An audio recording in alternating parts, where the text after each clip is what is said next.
Hello नमस्कार सभी UPSC students को। मेरा YouTube channel only UPSC exam by Dhanjilal sir. इस चैनल को आप लाइक सब्सक्राइब शेयर ज़रूर करें। इस चैनल पर मैंने 2011 से लेकर 2024 तक के यूपीएससी प्रीलिम्स ईयर में जो भी क्वेश्चन पूछे हुए हैं वो आंसर के साथ में रिपीट कर दिए हैं।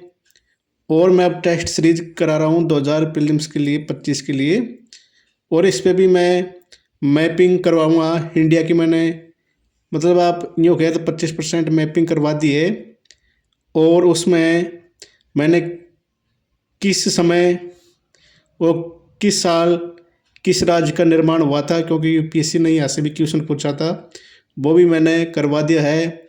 और United Nations Convention on Law of the Sea जो अनक्लोज है, उसने जो भारत के समुद्री जल क्षेत्र पे क्या क्या अधिकार है वो भी मैंने करवा दी हैं। अब मैं हिमालय मतलब उत्तर पर्वतीय क्षेत्र के बारे में पढ़ाऊँगा। प्लीज़ मेरे इस चैनल को आप लाइक सब्सक्राइब ज़रूर करें। और अभी मेरी आउटफिट टेस्ट सीरीज है। क्वेश्चन नंबर 1, भारत में नागरिकता प्राप्त करने के संदर्भ में निम्नलिखित कथनों पर विचार कीजिए। ऑप्शन 1, वर्तमान में भारत के बाहर पैदा हुआ व्यक्ति स्वतः भारत का नागरिक बन जाता है यदि उसके माता पिता में से कोई एक भारतीय नागरिक है।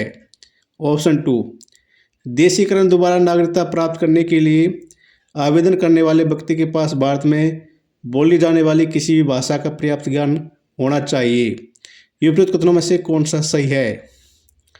तो इसमें राइट आंसर है ऑप्शन डी, दोनों कथन सही नहीं है।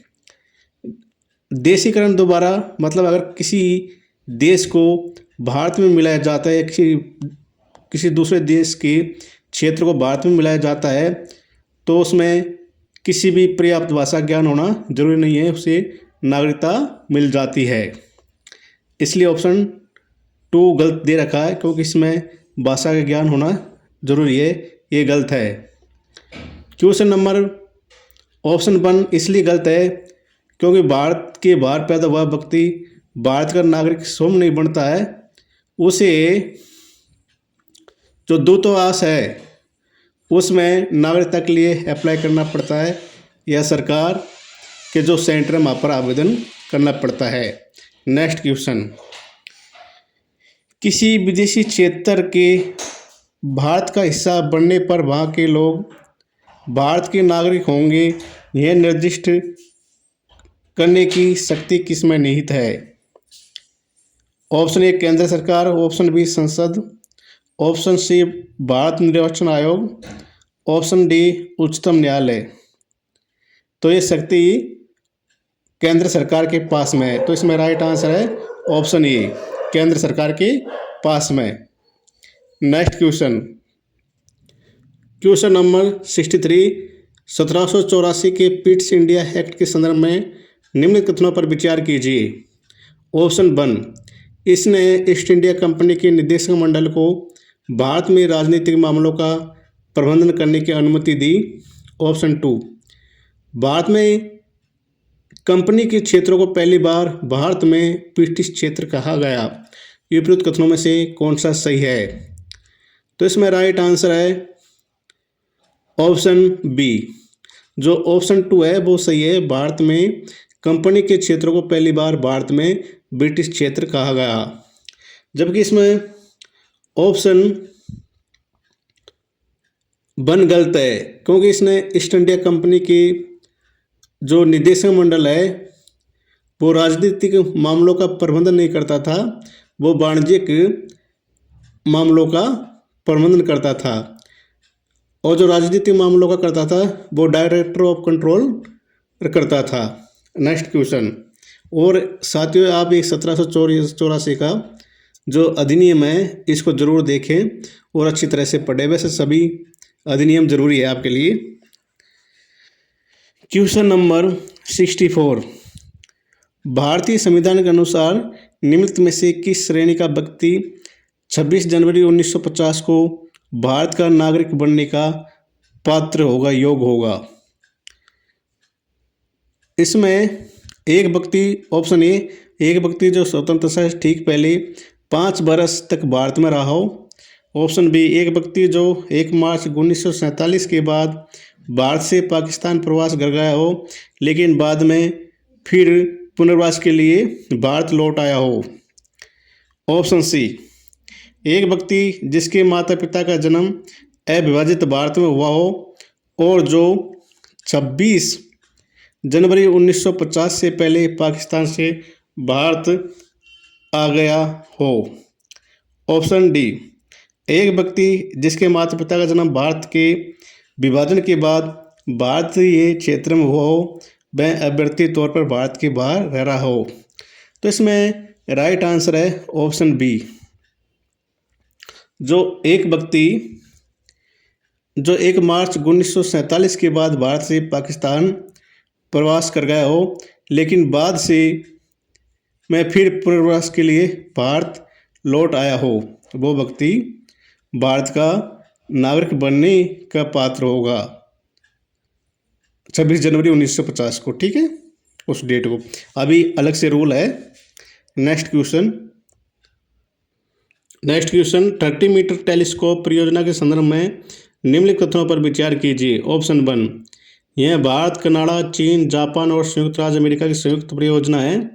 ऑप्शन 2, यह हब्बल स्पेस टेलीस्कोप की तुलना में 12 गुना अधिक रिजोल्यूशन वाली बेहतर छवियां प्रदान करेगा। ऑप्शन 3, इसका निर्माण आर्कटिक क्षेत्र के स्वालबार्ड में किया जा रहा है। ये उपरोक्त कथनों में से कौन सा सही है? तो इसमें राइट आंसर है ऑप्शन बी। तीनों में से 2 कथन सही है और 2 कथन ए 1 सही है, 2 सही है, जबकि इसका निर्माण हवाई द्वीप में किया जा रहा है। हवाई महाद्वीप कहाँ पर स्थित है? ये प्रशांत महासागर में स्थित है। कौन से क्षेत्र में? ये पूर्वी क्षेत्र में। और इस पर किसका कब्जा है? इस पर संयुक्त राज्य अमेरिका का कब्जा है। नेक्स्ट क्वेश्चन, निम्नलिखित कथनों पर विचार कीजिए। ऑप्शन 1, कथन 1 संसदीय प्रणाली विधायिका और कार्यपालिका के बीच शक्तियों के पृथक्करण के सिद्धांत पर आधारित है। ऑप्शन 2, कथन 2 ब्रिटिश संसद के विपरीत भारतीय संसद एक संप्रभु निकाय नहीं है। उपरोक्त कथनों के संदर्भ में उपरोक्त में से कौन सा सही है? तो इसमें राइट आंसर है ऑप्शन डी, कथन 1 गलत है किंतु कथन 2 सही है। 2 इसलिए सही है क्योंकि ब्रिटिश संसद के विपरीत भारतीय संसद एक संप्रभु निकाय नहीं है। अगर संसद ऐसी विधि बनाता है जो संविधान के विरुद्ध हो, मूल ढांचे के, तो उच्चतम न्यायालय उस विधि को असंवैधानिक घोषित कर सकता है, जबकि ब्रिटिश संसद में ऐसा नहीं है, वो संप्रभु है। ऑप्शन 1 इसलिए गलत है क्योंकि जो विधायिका और कार्यपालिका के बीच शक्तियों का पृथक्करण के सिद्धांत पर कार्य नहीं करती है, बल्कि वो एक कोऑपरेशन, समन्वय और सहयोग के सिद्धांत पर कार्य करती है। नेक्स्ट क्वेश्चन, निम्नलिखित में से कौन सा नीति निर्देशक सिद्धांत गांधीवादी विचारधारा पर आधारित है? ऑप्शन ए, ग्रामीण क्षेत्रों में व्यक्तिगत अथवा सहकारिता के आधार पर कुटीर उद्योग को बढ़ावा देना। ऑप्शन बी, कृषि एवं पशुपालन को आधुनिक एवं वैज्ञानिक आधार पर व्यवस्थित करना। ऑप्शन सी, लोगों के पोषाहार स्तर और जीवन स्तर को चौटाना तथा लोक स्वास्थ्य में सुधार करना। ऑप्शन डी, दिए गए सभी निर्देशक सिद्धांत गांधीवादी विचारधारा पर आधारित है। तो इसमें राइट आंसर है कौन सा सही है? इसमें जो राइट आंसर है ऑप्शन ए सही है, ग्रामीण क्षेत्रों में व्यक्तिगत अथवा सहकारिता के आधार पर कुटीर उद्योगों को बढ़ावा देना। ये कौन सा आर्टिकल है? ये आर्टिकल 14 है। निम्नलिखित देशों पर विचार कीजिए। Option 1 Bahrain, option 2 Iran, option 3 Kuwait, option 4 Saudi Arab. उपरोक्त में से कितने देशों की सीमा फारस की खाड़ी से लगती है?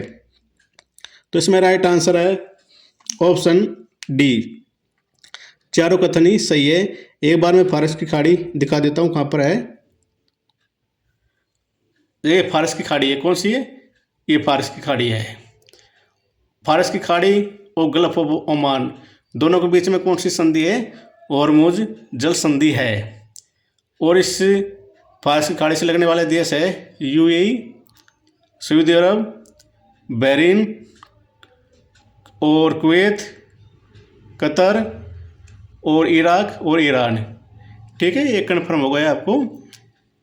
वैसे मैप को मैं वर्ल्ड मैपिंग में पूरी तरह से अच्छी तरह से करवाऊंगा आपको, लेकिन समय का इंतज़ार ज़रूर करें साथियों। नेक्स्ट क्वेश्चन, राष्ट्रीय मानव अधिकार आयोग के अध्यक्ष और सदस्यों की नियुक्ति एक चयन समिति की सिफारिशों पर राष्ट्रपति द्वारा की जाती है। निम्नलिखित में से कौन चयन समिति के सदस्यों में शामिल है? ऑप्शन 1 राज्यसभा का सभापति, ऑप्शन 2 लोकसभा का विपक्ष का नेता, ऑप्शन 3 केंद्रीय गृह मंत्री, ऑप्शन 4 प्रधानमंत्री। नीचे दिए गए कोड का प्रयोग कर सही उत्तर चुनिए। तो इसमें राइट आंसर है, कौन सा राइट आंसर? ऑप्शन बी, जो राज्यसभा का सभापति होता है, उपराष्ट्रपति, वो इस चयन समिति में शामिल नहीं होता है। बाकी लोकसभा में विपक्ष का नेता और केंद्रीय गृह मंत्री, प्रधानमंत्री और राज्यसभा का उपसभापति शामिल होता है। और जो राष्ट्रीय मानवाधिकार आयोग है उसकी उम्र 17 साल होनी चाहिए और इनका कार्यकाल 3 साल होता है, मतलब 17 साल से अधिक नहीं होनी चाहिए। और जो इसका अध्यक्ष होता है वो सुप्रीम कोर्ट का या मुख्य चीफ जस्टिस ऑफ इंडिया होना चाहिए या फिर वरिष्ठतम न्यायाधीश होना चाहिए उच्चतम न्यायालय का, वो ही अध्यक्ष बनता है। नेक्स्ट क्वेश्चन, हाल ही में भारत के प्रधानमंत्री ने महाराष्ट्र के नासिक में स्थित कालाराम मंदिर के दर्शन किए। इस संदर्भ में निम्नलिखित कथनों पर विचार कीजिए। ऑप्शन 1 यह मंदिर गोदावरी नदी के तट पर स्थित है। ऑप्शन 2 यह मंदिर भगवान श्री कृष्ण के भाई बलराम को समर्पित है। उपरोक्त कथनों में से कौन सा सही है? तो इसमें राइट आंसर है ऑप्शन ए, जो ऑप्शन 1 वो सही है। जो कालाराम मंदिर है यह मंदिर गोदावरी नदी के तट पर स्थित है और ये भगवान श्री राम की काले रंग की मूर्ति है, इसलिए इसे कालाराम मंदिर के नाम से प्रसिद्ध है।